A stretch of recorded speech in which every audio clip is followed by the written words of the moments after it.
10 grisly hotel mysteries that are still unsolved. Hotels are considered to be our homes when we're away from home, a place to lay our hat, kick up our feet, and relax in solitude. That isn't always the case, however. Sometimes, people check in, but they never check out. At least, not the way they expected. 1. Rose Burkert and Roger Radkisson Amana Holiday Inn. In September 1980, Rose Burkert and Roger Radkisson were hoping to have a romantic weekend away, when they checked into the Amanda Holiday Inn near Williamsburg, Iowa. What they got, however, was far from that. The day after they checked in, housekeeping went to clean the room but received no response from inside.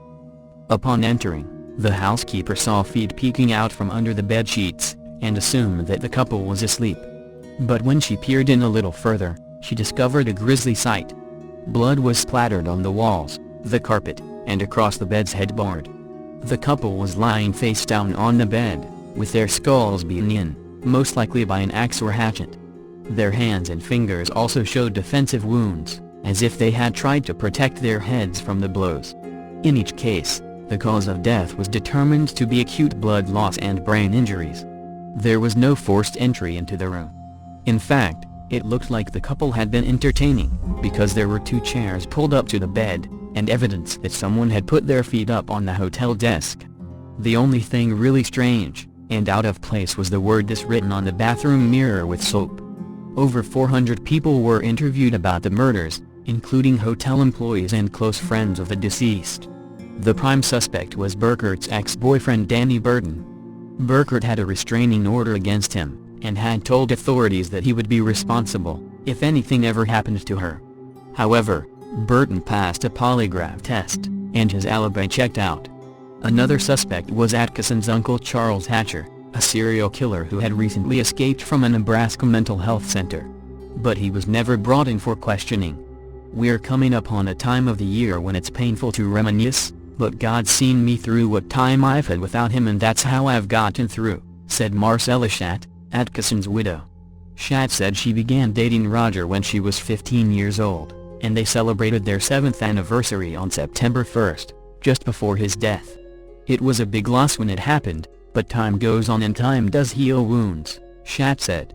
Howard Judd, a captain with the Buchanan County Sheriff's Department who worked the case, said the murders were pretty gruesome, according to the News Press article.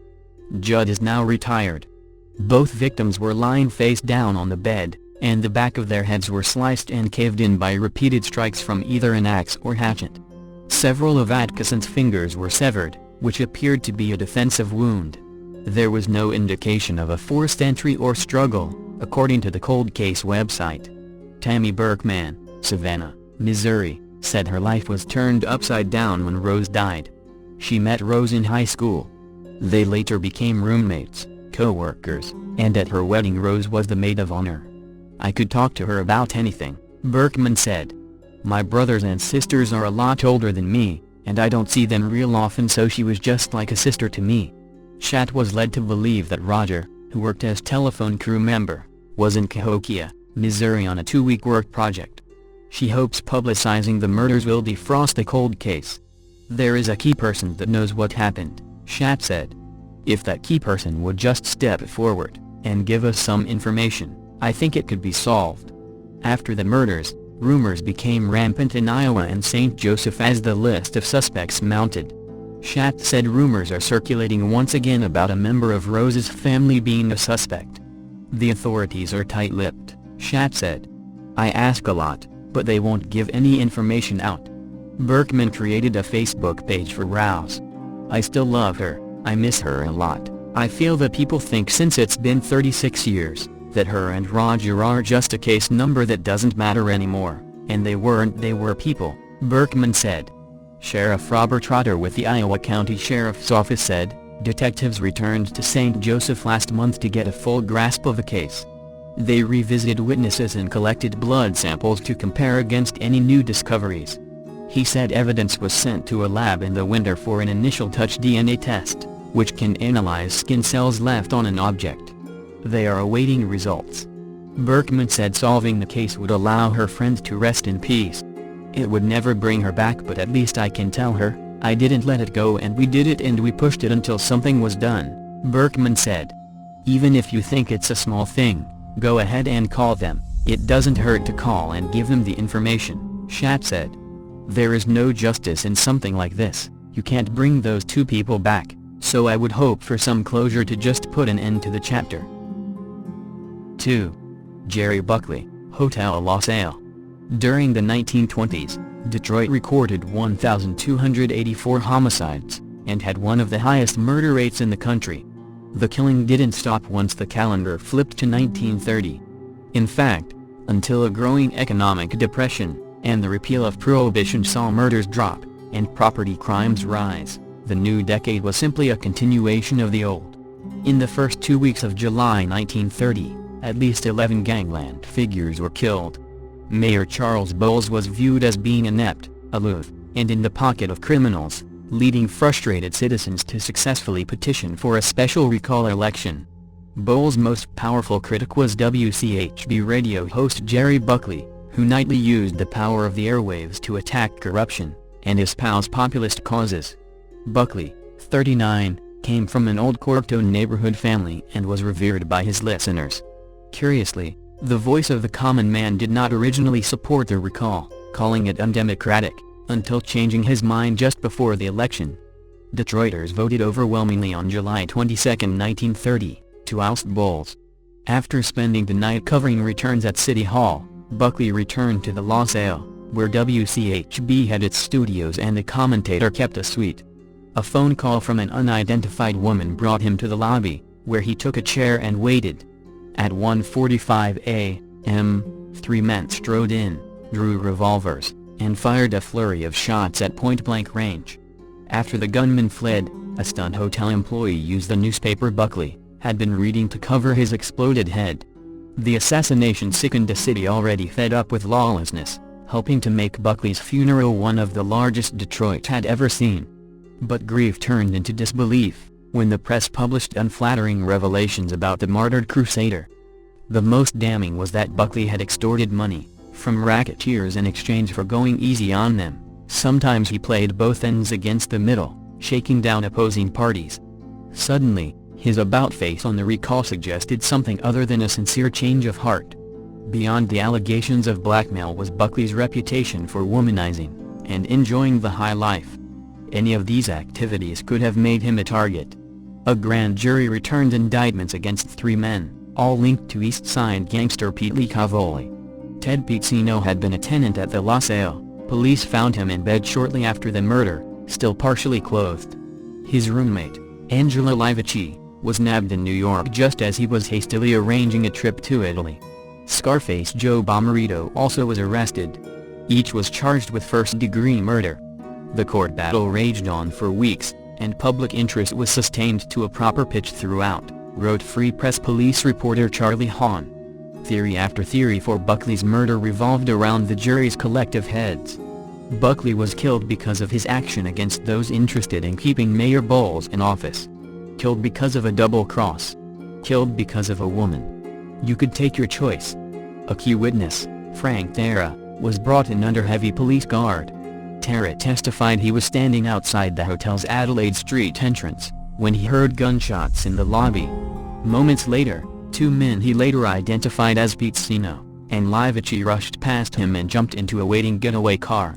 After newspapers published his photograph, Terra refused to take the stand again. "It's my death sentence," he exclaimed. The terrified witness was held in contempt and his testimony stricken, dealing a major blow to the prosecution. After 6 weeks, the case finally went to the jury. Loud arguing could be heard behind closed doors. 35 hours later, jurors emerged with a verdict, not guilty. There are many unanswered questions about Buckley's murder, and about Buckley himself.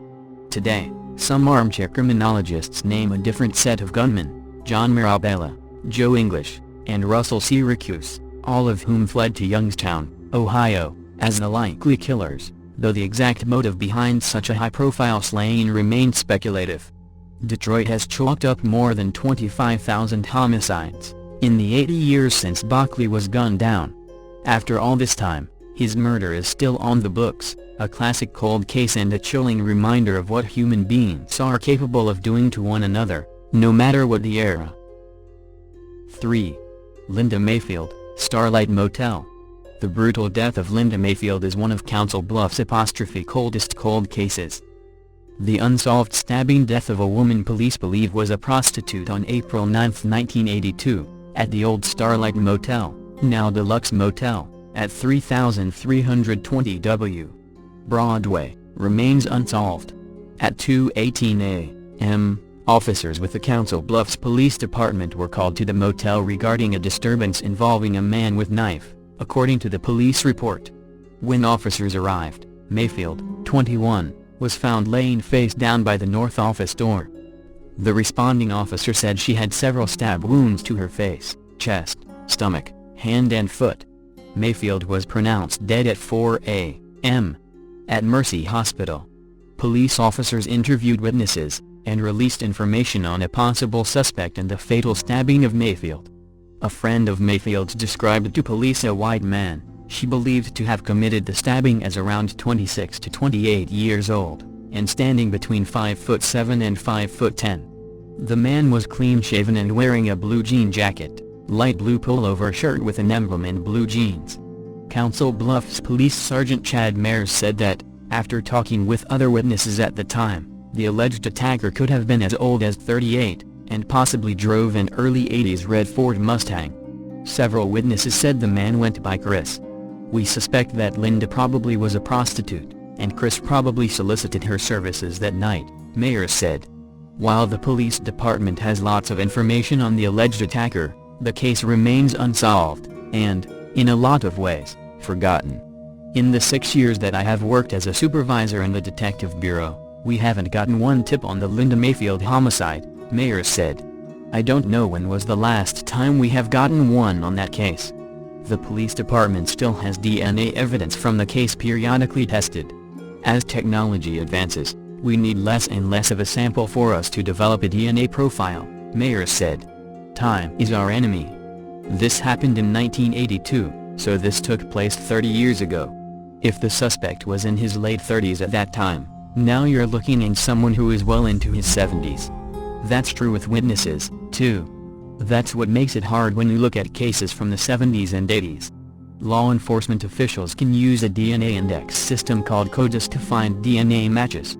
Whenever an offender is arrested and taken to a detention facility, he or she is tested to see if he or she is connected to an unsolved crime. Mears said this program could help find Mayfield's killer. We still want to find who did this, he said. Anybody who has any information on this case or any other unsolved homicide, we definitely want to talk this them. A murder case has no statute of limitations, so a suspect arrested in connection to Mayfield's murder could still be tried. While more than 30 years have passed, cold cases do get solved, Mears said, pointing to the recent convictions of James Derek Dove and James Kane Harris. In 2002, 11 years after the rape and murder of Marcia Krause, a deaf woman from Council Bluffs, Dove was sentenced to 100 years in prison. In 2014, 11 years after Nelson Alvarez Hernandez was stabbed to death on Council Bluffs South End, Harris was sentenced to life imprisonment for the killing. Anyone with information regarding this, or any unsolved murder in Council Bluffs is urged to contact the Council Bluffs Police Department Criminal Investigation Division, at 712-328-4765, or Crime Stoppers at 712-328-7867. 4. Donald Fraser, Racecourse Hotel. The brutal murder of Christchurch publican Donald Fraser in 1933, has remained unsolved for the last 74 years. Rick Stevens has spent the last year investigating the case. Don Fraser, the licensee of Rick Carden's Racecourse Hotel, was murdered in his bed in the early hours of November 17, 1933. This was a brutal killing, akin to an execution. Both charges from a double-barreled shotgun were fired into Fraser's chest at close range. Neither the killer nor the shotgun was ever found, and the motive for the crime was never known to the general public at the time. The case caused a brief sensation in Christchurch in 1933, and 1934 before being added to the litany of New Zealand's unsolved crimes, and largely forgotten.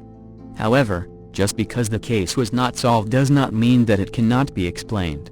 In the last 12 months, I have gained access to the previously restricted police files on the murder, and the story to be found there is an extraordinary one. One of the things that made it extraordinary was the character of the victim. Donald Fraser was a thoroughly unpleasant bully, who would pick fights with his customers and throw them out of the hotel if they did anything which displeased him. After his death, however, secrets about him were uncovered which showed a different side to his nature. Another extraordinary character in the tale was Fraser's wife, Elizabeth, a woman who might scarcely seem believable if she was presented to us in a work of fiction. The files, and the separate, voluminous accounts of Fraser's inquest in mid-1934, provide us with a unique and remarkable view of hotel life, and a group within New Zealand society in the 1930s. It is a view into a world which otherwise might have been lost to history, with its secrets and infidelities, its extravagances and fast living, its double-dealing and criminality. The files also show that, at the height of the Great Depression, there was plenty of money to be spent and made at the Racecourse Hotel. Gold sovereigns and large sums of cash were even hidden in cupboards and wardrobes. And a poignant subplot to the story of Fraser's life and violent death concerns the fate of his racehorse, Silver Ring. The gelding was the best 2-year-old in New Zealand in 1932 before, inexplicably, falling out of form for the last year of Fraser's life. Then, almost as soon as Fraser was in his grave, Silver Ring made a spectacular comeback, racing for Fraser's estate and giving the dead publican a posthumous success which eluded him in real life. Over the next 4 days, the full story of the murder at the Racecourse Hotel will be revealed. Donald Fraser was born in Charters Towers, Queensland, on April 10, 1892, the son of an English miner and an Irish woman. The family, including Donald's younger brother Richard, Dick, moved to New Zealand about 1909. Fraser had been apprenticed to a draper's firm in Queensland, but as a young man on the West Coast, he worked as a locomotive fireman. He left the railways department after a dispute over ragging some other young employees, possibly an early manifestation of his tendency to become quarrelsome and violent. About this time he was also accused of an indecent assault on a young woman, although the charge was dismissed. Fraser avoided his generation's exodus for foreign battlefields during World War I, but was called up in August 1918, to spend the later weeks of the war in the safety of Featherston Camp. Until entering the hotel trade in 1927, Fraser lived an itinerant lifestyle in drapery, working for 9 employers in 6 towns or cities over 14 years from 1913. One job, in New Plymouth, lasted only 4 months. The longest spell in one place was when he was employed as a manager in Hokitika between 1920 and 1925. His work pattern suggests that Fraser did not like working for other people, and was happiest when employed as the boss. This hypothesis would suit his generally abrasive personality. It would also help explain why Fraser decided to enter the hotel trade on his own account. He took over the license of the Doncaster Hotel at Washdyke, near Timaru, in August 1927, and moved to Riccarton in June 1929. In the meantime, however, Fraser had become a family man. He married Elizabeth Walton at the Dublin Street Methodist Church in Wanganui on April 6, 1915. Joyce was born in Wellington on March 29, 1917, and a son, Clough Fraser, was born in Hora on February 19, 1926. Along with Joyce, Clough was present in the Racecourse Hotel on the night his father was killed, as was his girl cousin, Alwyn Walton.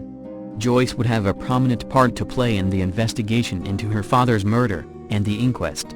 As the murder investigation progressed, it became clear that Fraser had made enemies, usually through his hasty temper and violence. Several of them were interviewed in the course of the investigation.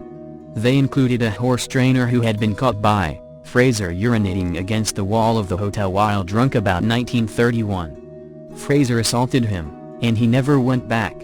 A Methven farmer said he bore no malice towards Fraser, even though the publican had struck him at an after-hours drinking session at the Racecourse Hotel the weekend before the murder. A laborer fell foul of Fraser when he tied his horse to the hotel fence. Police noted that Fraser gave him a hiding for it. In October 1931, Fraser refused to give a reference to a departing employee, causing her husband to intervene. The subsequent brawl was reported to police but no action was taken. A William George Thomas, alias George William Thomas, alias Matthews, was arrested at the Racecourse Hotel by police with Fraser's assistance in 1930 and charged with multiple false pretenses all over New Zealand. He threatened to kill the publican. None of these people was believed to have murdered Fraser, but the list no doubt could have been longer. In the opinion of Detective Sergeant J. B. Bruce Young, the out-of-town detective who took over the case from his Christchurch colleagues in late 1933, Fraser was not a man well liked by frequenters of the hotel as he was considered to be mean, and was very aggressive towards men under the influence of drink.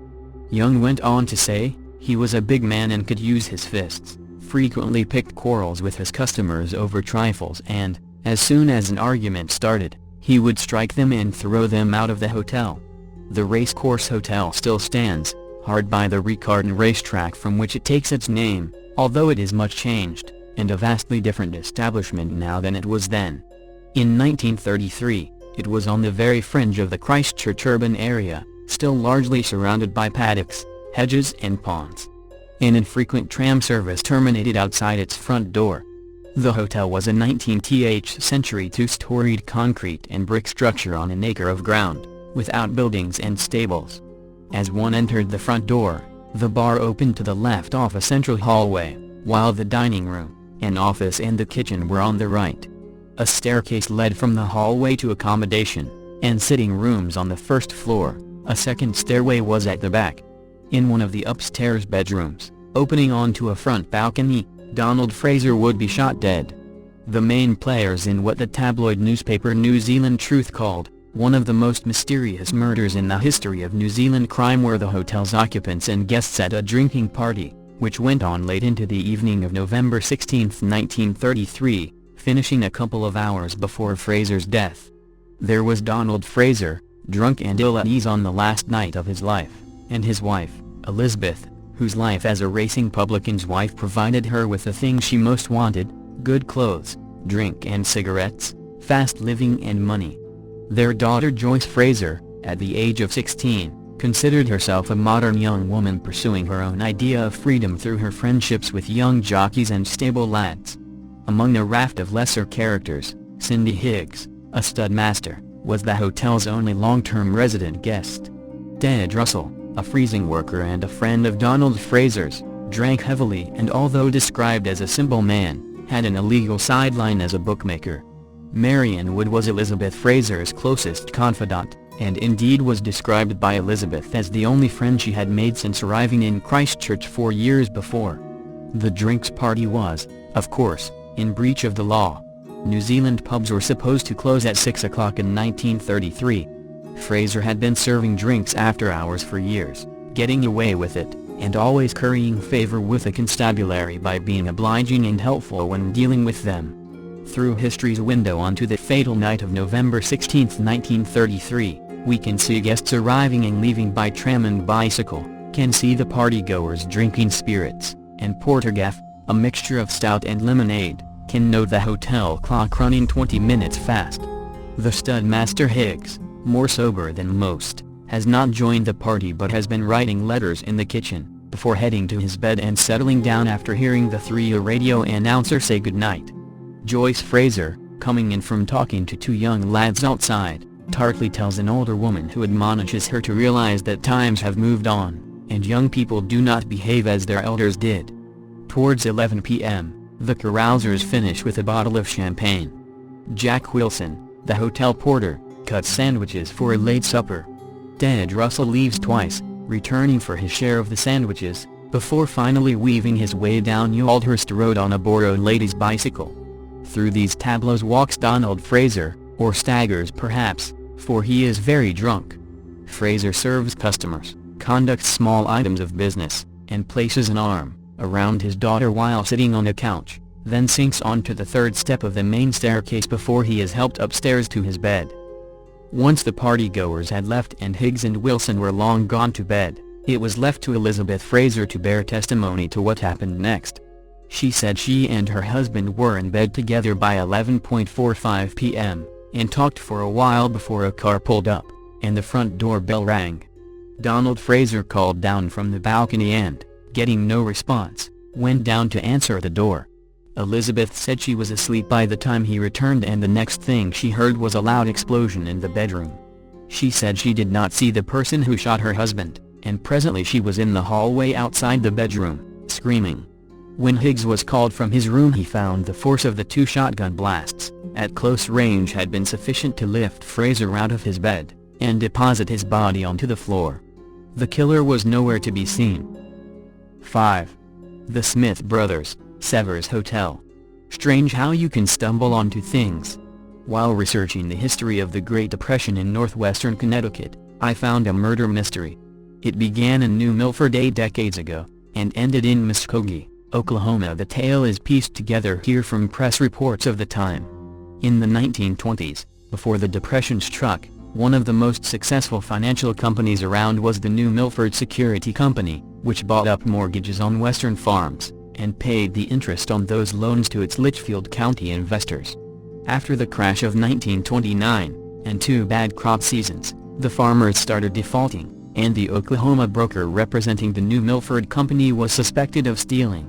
Powell J. Seeley, a company director, and founder of the Washington Supply Hardware and Feed Store, was brought in to clean up the mess. He called on 3 other directors to join him on a trip to Oklahoma, where most of the mortgaged farms were located. They were David Smith of Sharon, his brother, George Smith of Cornwall, and John Wyke of Sharon. All were respected in their communities. Jump ahead to the night of April 26, 1930. The assistant manager of the Severs Hotel in Muskogee, Oklahoma, received a frantic call at about 8:35 p.m. from room 819. A male voice said that 2 men had been murdered. The desk man called police and rushed to the room. There on the floor were 2 well-dressed men in their 60s, lying in pools of their own blood, with bullet holes in their heads and bodies. The Smith brothers were dead. Seeley and Wyke stood mutely by the bed, staring at the bodies with ashen faces. Muskogee Police Chief Tom Graves and 2 detectives arrived soon after, and asked them what happened. Wyke said he had been sitting in the room with the Smiths, when 2 unknown men burst into the room. "What do you want?" George Smith demanded. "We'll show you what we want," said one of the men, who drew a pistol. Both brothers grappled with the assailants, but were shot and fell to the floor. Too stunned to move, Wyke said the 2 killers grabbed him, tied him to a chair and gagged him. Seeley, who said he had been in the corridor bathroom shaving, had heard nothing. He returned to the room, saw what happened, released Wyke and called the front desk. They told police they had no idea who the 2 assailants were, or why they shot the Smith brothers, or for that matter, why they left Wyke alive. Chief Graves clearly didn't believe the men, and took them in for questioning. Police soon discovered they weren't dealing with traveling salesmen. They were all prominent citizens of the distant state of Connecticut. Seeley and the Smith brothers had served in their state legislature. George Smith was the probate judge in Cornwall. Wyke had been a first selectman of Sharon. The Oklahoma crime created a sensation across the country, prompting reporters to flood into the western city of 35,000, later made famous by the Merle Haggard song "Oh Kais from Muskogee." Editorials in Connecticut papers rallied behind Seeley and Wyke, saying they had been railroaded by Okie cops. Even the families of the Smith brothers said they were sure the 2 men were innocent. When Seeley and Wyke were arraigned, the prosecutor suddenly reversed himself and said there wasn't enough evidence to hold them. So, the judge released them, and they returned home to what was described in the press as a hero's welcome. Seeley kept silent. Wyke talked. He accused Oklahoma loan broker Virgil Koss, who had sold mortgages to the New Milford Company, and was suspected of nefarious dealings, of hiring hitmen to kill the 2 brothers, who were carrying evidence of his fraud. Such evidence was not found, and Koss was never indicted. A month after the murders, police arrested a man for burglary and sent his picture to Wyke, who identified him as one of the killers. The man, R.L. Benton, who had been a member of the infamous Carpus Sparker gang, later escaped from jail and was killed 5 years later in a shootout with police. With that, Oklahoma authorities closed the Smith murder file. 4 years later, crime watchers and newspapers in the West speculated about the puzzling and unfinished aspects of the case, but most agreed on one point: The answer probably lay in the vaults of a Connecticut financial company, which closed its doors for good after the murders. Though each man admitted to being in or around the hotel at the time of the murders and each was positively identified by hotel staff, there was never enough evidence to put any of them on trial. The case remains unsolved. 6. Richard, Connecticut, Phillips Motel. Today the Budget Inn and Suites, located at 8450 South Cicero Avenue, is an economy segment hotel boasting heart-shaped hot tub suites at affordable rates. Back in the 1960s, it was known as the Phillips Motel Lounge. An advertisement from that era promoted the Phillips Motel as offering kitchenette apartments, free TV, and phones in all rooms. Although the ad stated an Oak Lawn address, the motel actually fell within the boundaries of unincorporated Stickney Township. The area officially became Burbank 2 years later, when the city incorporated in 1970. It was inside this nondescript building on a cold winter's night in 1968, that a young man was slain, making it the location of Burbank's oldest unsolved homicide. During the early morning hours of January 4, 1968, 19-year-old Richard, Connecticut, 8354 South Lawler Avenue, found himself working the front desk of the Phillips Motel as the lone night clerk that evening. Motel guests and patrons of the Melody Lounge, located on the inn's second floor, had no idea that anything was amiss until around 1:45 a.m., when Connecticut staggered up the stairway connecting the restaurant on the main floor to the upstairs bar, clutching his abdomen, shouted help and collapsed. Connecticut was alive but unconscious. An ambulance from the Burbank Manor Fire District was summoned, and Connecticut was rushed to Christ Community Hospital in Oak Lawn, where he was pronounced dead on arrival. Connecticut's body bore a gunshot wound to the right side of the torso, and a small nick on the left index finger between the fingernail and first knuckle that had bled. At the time, Cook County Sheriff's Police had jurisdiction in South Stickney Township, and headed up the death investigation, which they quickly classified as a homicide. Although a motive was not clear, detectives believed the murder was a result of an armed robbery gone badly. A paucity of physical evidence stymied investigators from the onset. The cash register was closed and locked, and it was later determined that no money was missing. There were no signs of a struggle, and police were unable to locate a weapon or bullet casings. Detectives processing the front desk area made 2 observations. They found blood smears on a metal cabinet behind the cash register, and noted 2 full warm cups of coffee on the counter. Police questioned patrons of the motel and lounge, but besides a few individuals who said they heard a gunshot, no one reported seeing anything unusual. An off-duty employee who lived at the motel told investigators he saw 2 men drive away from the motel about the time of the shooting. He described both men as white males, between 20 to 30 years old.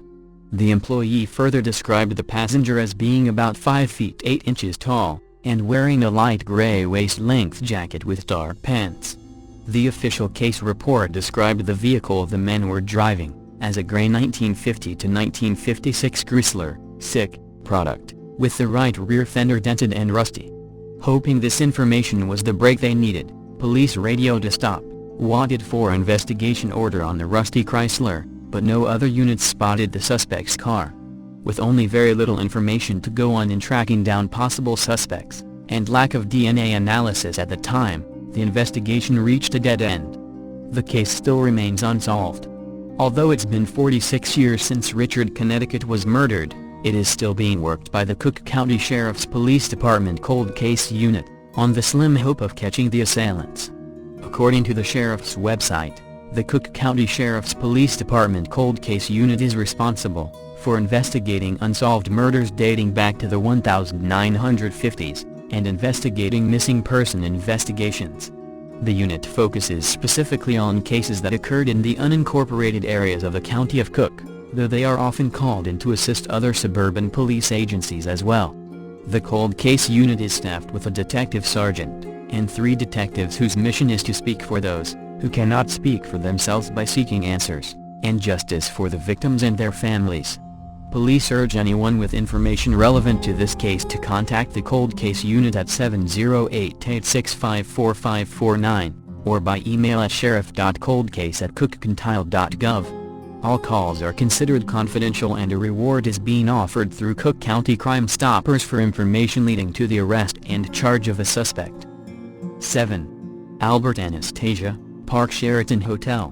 When you see the lifeless, blood-stained body of Albert Anastasia folded in the fetal position on the floor next to a barber chair, it's difficult to claim the Mob Museum is glorifying mobsters. Just ask Anastasia, aka Lord High Executioner, about that. Or not. The chair in which Anastasia was groomed and, famously, clipped is the latest artifact added to the Mob Museum set to open in December in the old federal courthouse and post office at 300 Stewart Avenue in downtown Las Vegas. For the announcement, Mayor Oscar Goodman, museum curators Dennis and Kathy Berry, former FBI agent Ellen Knowlton, who heads the 300 Stewart Avenue nonprofit group affiliated with the project, noted New York mob artifact collector Artie Nash, Jim Germain, a longtime Las Vegas resort executive, and Mob Museum board member, and Mob Museum Chief Administrative Officer Jonathan Ullman, filed into Goodman's attraction unto itself office at City Hall. Those expecting to see a chair stained with the blood of the man who headed up the fatalistic mob outfit Murder Incorporated would have been disappointed. The chair has been largely refurbished in the way the Pawn Stars would recondition such an artifact to sale at gold and silver pawn, refurbished with new chrome and upholstery. But the chair is the real deal, passed along by a St. Louis collector to legendary comedian Henny Youngman, himself an active memorabilia collector, and finally sold to Nash, who is now working with the museum to supply such artifacts to the $42 million project.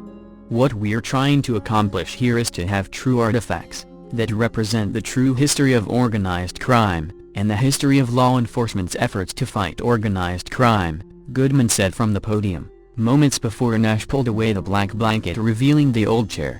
One of the criticisms that I have heard over the years is that there would somehow be a glorification of the criminal element, and we've always assured people that this would be a very straightforward, warts and all presentation. I think today exemplifies exactly what we're trying to accomplish.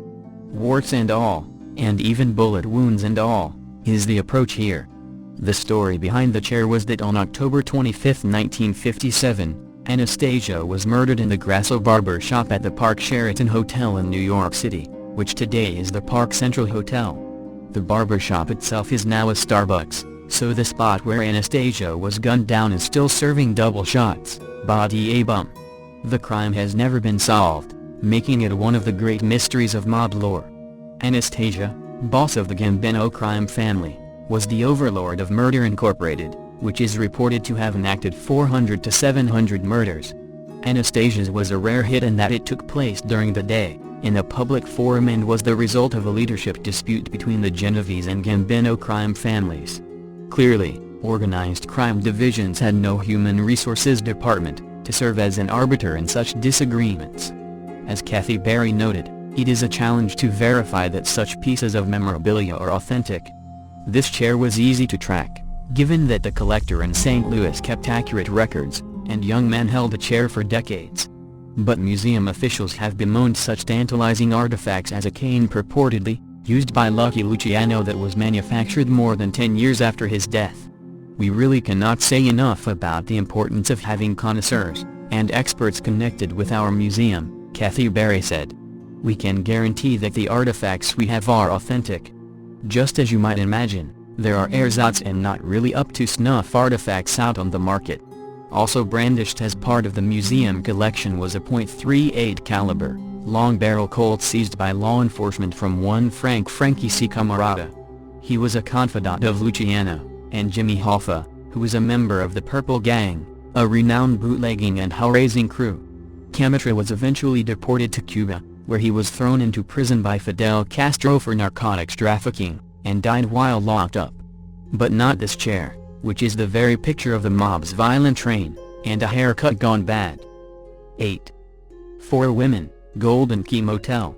While millions of tourists flock each year to the boardwalks and casinos of Atlantic City, a dark question looms over this glittery city: who murdered 4 women and dumped their bodies in a drainage ditch on the outskirts of town nearly 7 years ago?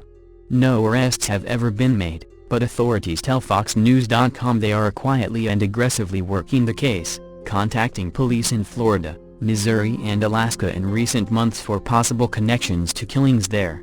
On November 20, 2006, two women stumbled upon the body of 35-year-old Kim Raffo, lying face down in runoff water filled with fecal matter and chemical waste about 50 yards behind the Golden Key Motel in West Atlantic City.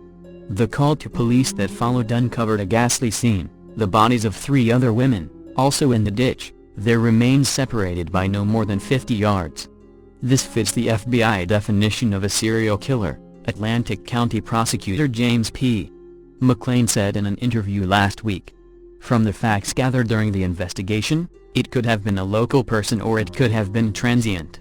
Raffo, Tracy Ann Roberts, 23, Barbara Burder, 42, and Molly Diltz, 19, all worked as prostitutes in the area. The women were also mothers who had fled dysfunctional lives, and found themselves walking the streets of Atlantic City, and booking clients to make money and, in some cases, feed drug addictions. Diltz, who was killed a month prior to being found, was so badly decomposed that a cause of death could not be determined. The same was true for Burder. Roberts was asphyxiated, authorities determined, and Raffo, the most recent victim, was strangled with a rope or cord. The women were barefoot, but fully clothed, their heads facing east toward the lights of the casinos. The medical examiner detected high levels of a recreational drug in 3 of the bodies. Police have never named a suspect in the case. But McClain said authorities have identified more than one person of interest, though he declined to provide names. Terry Allison, a 41-year-old handyman from Alloway, NJ, was of great interest to police from the beginning. Allison, who said he is innocent, was living in the Golden Key Motel, a seedy lodging notorious for drugs and prostitution, at the time of the murders. Allison told FoxNews.com that he was repairing a friend's porch in the area and needed a place to stay nearby because his home in Alloway was some 60 miles away. Allison lived in a room at the Golden Key, for free in exchange for doing occasional repairs on the motel's sinks and toilets. After watching news of the murders on television, Allison's then-girlfriend called police, and implicated him in the crimes. Allison said the two were in a domestic dispute, and on the verge of breaking up, calling her actions vindictive.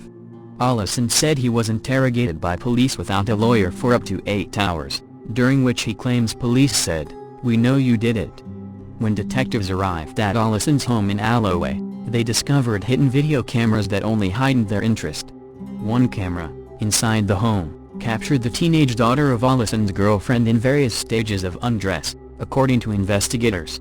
Allison said he was not aware of such images at the time, and later pleaded guilty to an invasion of privacy charge. Allison submitted DNA samples to authorities, but no forensic match has been made between Allison and the victims, according to his attorney, James Leonard. To date, we've never heard what the results are, but I think you can draw those conclusions, said Leonard, who, with Allison, spoke to Fox News in a sit-down interview. We wouldn't be sitting here today if Mr. Allison's DNA linked him in any way, shape or form to any of these women. I think he, Allison, presented an easy target to them, Leonard said. Adding to the mystery, self-described sex worker, Denise Hill, identified another individual as the killer, a man named Eldred Raymond Burchell, who called himself the River Man, an apparent reference to Washington State's Green River Killer, who murdered at least 71 women, many prostitutes, during the 1980s and 1990s. Hill told FoxNews.com that Burchell, a drifter, spent time with her in Atlantic City around the time of the murders and confessed to killing people. Burchell, whose whereabouts is unknown, could not be reached for comment. McClain said a common myth about serial killers is that they cannot stop of their own volition, a mistruth that has some convinced the killer is either incarcerated or dead. It is not unknown or even rare for serial killers to engage in a series of killings, which qualify as serial murders, and they do stop, either because they have no more opportunity, or because they deal with the root cause of why they kill in a different way, McClain said. He also addressed common perceptions that police agencies care little about the disappearances and deaths of those who work in the sex trade. No one should ever think that because someone works as a prostitute, or works in the sex trade, that they're not going to get law enforcement's best efforts. Everybody counts. Every person's a child of God. "We are never going to give up on it until we charge and convict someone," said McLean, the third prosecutor to take office since the 2006 murders. "I have great hope in justice. I'll never give up on that." Kate Adamo, spokeswoman for the New York-based Sex Workers Outreach Project, said it's likely other women encountered the killer, but did not report it to police for fear of a prostitution arrest. Adamo said that, despite societal opinion, sex workers span every different identity that you could ever imagine and that their decision to enter the trade is almost always an economic one. "I think we should strive to live in a society where we don't qualify the victims, and decide based on our moral judgments whether or not they should have access to justice," she said. 9. Jolene Haas, Delroy Motel. A RCPD detective and DCI special agent went to the Delroy Motel at 3737 Sturgis Road to check on a witness they had been working with. The investigators found 22-year-old Jolene Haas deceased in her motel room, with multiple stab wounds. Haas grew up in Iowa, and met Aj Ripito in Ft. Dodge. She moved with Ripito to Sioux City, where she began working as a prostitute. She was deeply involved in the drug culture and outlaw motorcycle gangs in Sioux City, and eventually worked as an informant for the Sioux Falls Police Department. Her assistance led to the incarceration of numerous offenders, including Ripito. Haas was scheduled to testify against several suspects in the fall of 1975. She continued working with law enforcement, and was moved to Sturgis. While in Sturgis, Haas was beaten and raped by 3 males trying to purchase drugs from her. The rape case also remains unsolved. 2 days after the rape, Haas moved to the Delroy Motel in Rapid City, where she lived for a month before her murder. The investigation into her death was conducted as a joint effort by the Rapid City Police Department, Pennington County Sheriff's Office, and SD Division of Criminal Investigation. Numerous suspects were interviewed, and several promising leads turned cold. One suspect bragged to others about finding and killing Haas for money. He denied killing Haas to police, and a polygraph examination confirmed his statement. Another possible suspect was found murdered and buried in a cornfield in North Sioux City in 1977. James Cowell, a member of the El Forestos motorcycle gang, was charged in the suspect's murder, along with his girlfriend and 2 mechanics. All leads in the murder of Jolene Haas have been exhausted, and the case remains unsolved. 10.